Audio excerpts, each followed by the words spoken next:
Hi everyone, today I'm back with another foundation review, and Dior just newly launched their updated cushion, and this is called the Diorskin Forever Perfect Cushion. It's supposed to be of a really higher coverage compared to their previous launches, and yeah, I'm looking forward to using this. It's in this super sleek kind of casing. It's just generally plastic, but it's in like black and silver, and it just looks super luxe, and I can't wait to use it. So if you guys want to see how this performs on my skin, then just keep on watching. Okay, so this is the condition of my skin at the moment. I'm just going to cleanse it a little bit and apply a little bit of my Misha First Treatment Essence so that I hydrate the skin a little bit. My skin is kind of really tight at the moment, and I think anything that goes on won't really hydrate it significantly, just because makeup and skincare should be applied separately.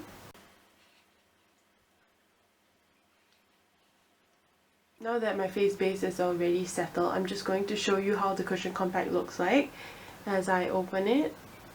It comes with a puff, and it's pretty thick. It's actually quite thick.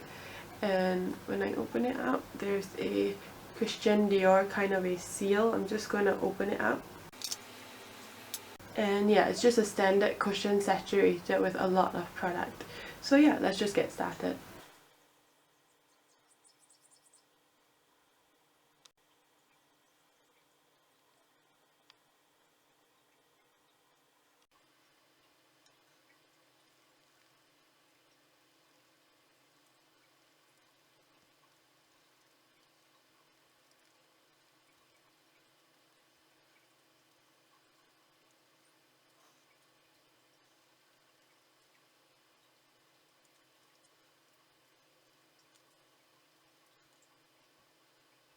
Okay, so that's the coverage at the moment. I think it's like a pretty high medium coverage, nothing too full coverage, and I still can see a lot of my discolorations and a lot of my blemishes.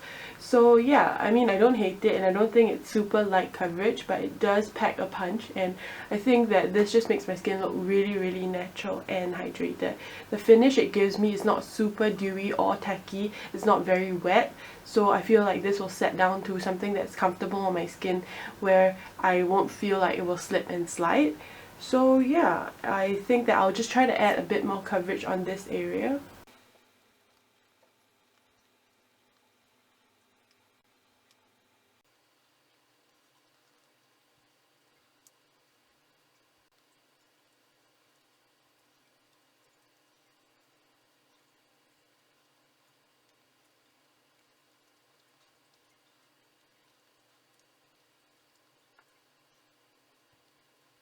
Okay, so as you can see, my skin looks really perfected, very natural, and I think this shade 020 actually matches me really well. It matches my natural shading, which is my chest area, and I look really bright and vibrant. I really like it.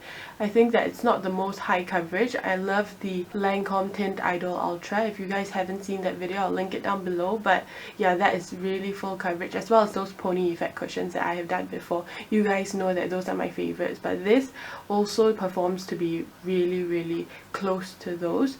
This isn't super dewy like the Everlasting Pony Effect cushion. It's more like a little bit mattifying in the sense that it doesn't reflect too much dew, and I really like that. I think this might be one of my favorites quite quickly as well. This is heavily scented. It smells like some perfume, Christian Dior signature kind of a perfume, but if you're sensitive, I'm not sure how this will perform on my skin. I hope I don't break out, but yeah, if you don't like fragrance, this might not be one for you. The formulation isn't entirely buildable, so you won't get any more coverage as long as you keep patting it on certain areas. It's just going to be a high medium coverage, and yeah, for some people without acne problems, this will be high coverage for you, but for me, I can still see my discolorations and a little bit of acne scarring on this side. But yeah, I really like it. I think it's one of the most natural looking cushions. The Lancome Tint Idol Ultra actually looks like you're wearing makeup. This doesn't. So if you're looking for something really natural, this is one to consider. Yeah, and as it's setting, it actually looks a little bit mattifying as well. So this is perfect for oily skin girls. Okay, so as you can see, it looks pretty much the same shade as my neck, and I'm loving it. They actually did this color matching thing for me where they put this device to my skin and they got my accurate shade match, which I entirely am for. I feel like buying one of those devices devices so that every time I go makeup shopping I get my own personalized and accurate shade match. But yeah, 020 matches anyone of NC 20 to 25. I think more NC 20 because it's quite fair looking. So yeah, I'm just going to do the rest of my makeup and I'll let you know how this has held up with makeup application and whether or not it still looks the same. So I'll just check back in later.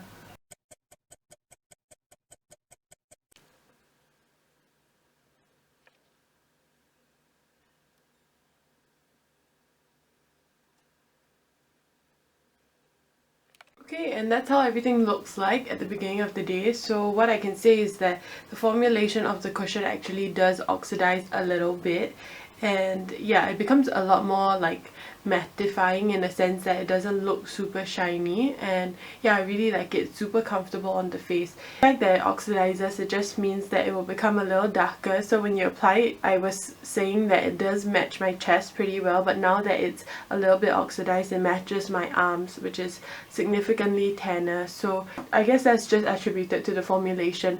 I think that everything is still looking really good. It's still a medium coverage. As I was blending my powdered product, I found that it's not like it shifted the base, but initially when I applied the cushion I still had blemishes showing, and yeah, I did not apply any concealer, so basically a lot of those spots are still existing and they're still surfacing at this point, so it doesn't look entirely flawless, but it does look incredibly skin-like. So that's one thing that I love about this cushion, and that it doesn't look like I'm wearing too much makeup in terms of the foundation base. So yeah, another thing that I want to mention, just a quick shout out, is just that I picked up this Dior highlight, and yeah, not many people mention about it just because the products in the highlighting kind of section of beauty is super competitive, and yeah, not many people talk about this. But it's the Dior Splendor Illuminating Pressed Powder, and it's in 001, and it's super nice. It's the highlight I have on now. I'm just going to apply a little bit more. Yeah, as you can see, it's super stark, and that highlight you see is from this. It's also from Dior. I thought I'd just give it a quick shout out. And for anyone who's looking for a high-end luxury kind of a product, this is one you should consider, just because it's really finely milled, and yeah, it packs a punch. And the shade is really unique. It's like pale pearly kind of a gold shade that matches Asian skin tones pretty well, because it has that yellow shift, as well as it just is so buttery on the cheeks, and it doesn't look like you have that one stripe of highlight that mismatched your skin. It's quite pearly, so it matches people of lighter skin tones really well. So yeah, not much else to add at this point. If you guys enjoyed it so far, do give it a thumbs up. I'll check back in when I get back from the end of my day.